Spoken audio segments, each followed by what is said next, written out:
जिंदगी तो बेवफा है, वो दूर के मुसाफिर हमको भी साथ ले ले रे। 100 बार जन्म लेंगे, आज की रात मेरे दिल की सलामी ले। एक ऐसे गायक ने जन्म लिया था जिन्होंने दूर के मुसाफिर हमको भी साथ ले ले रे, गाकर हमसे दूर हजारों मील की दूरी तय कर ली।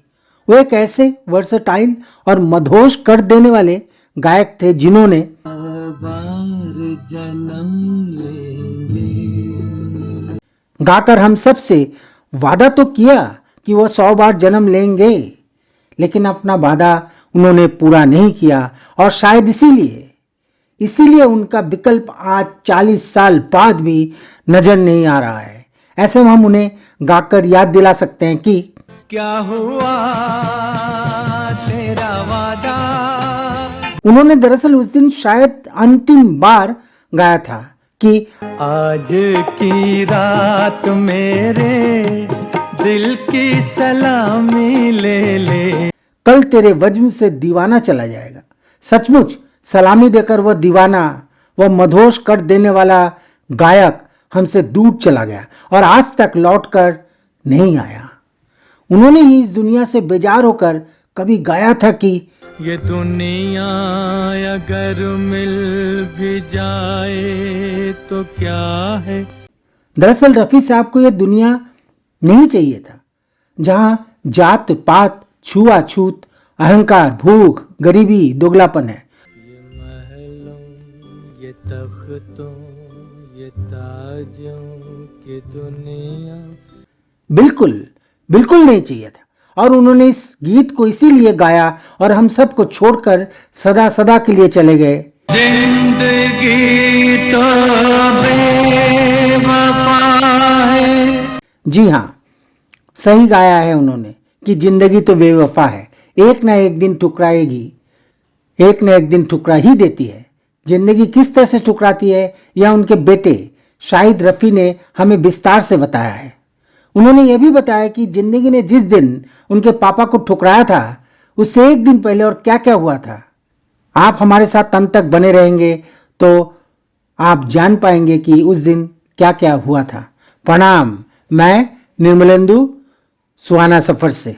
अब समझने वाली बात तो यही है कि उस दिन रफी साहब ने कहा कि मैं जा रहा हूं, जबकि वो जा रहा हूं कभी नहीं बोलते थे, हमेशा बोलते थे कि आ रहा हूं।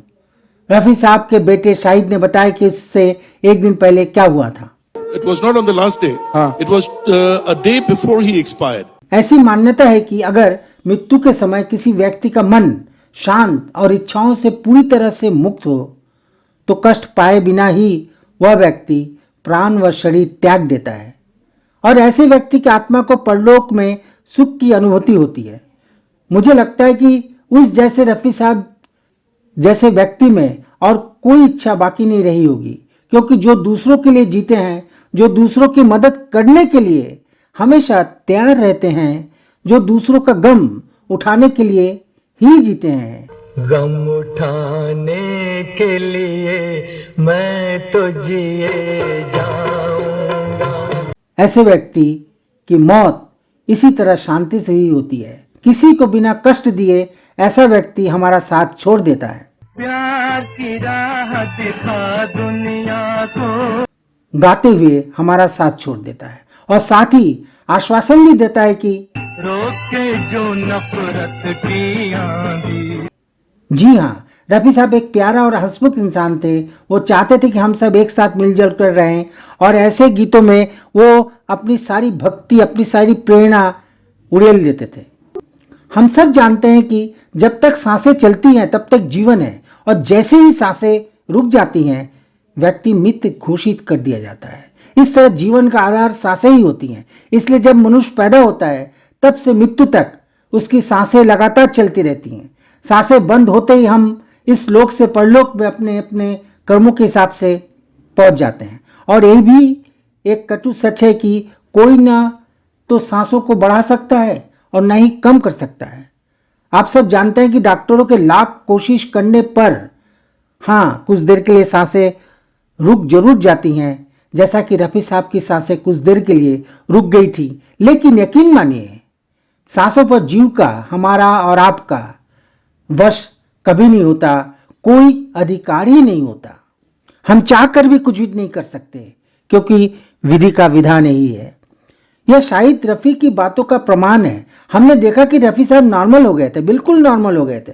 अपने घर के लोगों को देखा और अपनी पत्नी से बात भी की, यहाँ तक कि पत्नी से आज्ञा भी ली।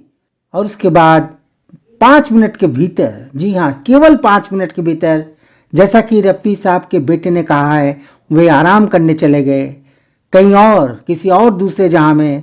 शायद इसीलिए रफ़ी साहब ने पहले ही यह गाना गा दिया था कि जिंदगी तो बेवफा है। हमने और आपने शहीद रफ़ी से सुना कि किस तरह से शांत चित्त होकर रफ़ी साहब 5 मिनट के अंदर इस लोक से परलोक की सैर करने चले गए। सैर हम इसलिए कह रहे हैं क्योंकि वो हमारे आसपास कहीं मौजूद हैं, कहीं ना कहीं मौजूद है। हमें रोज अपनी आवाज से तरबतर कर देते हैं, यह गाकर कि जिंदगी एक दिन ठुकराएगी।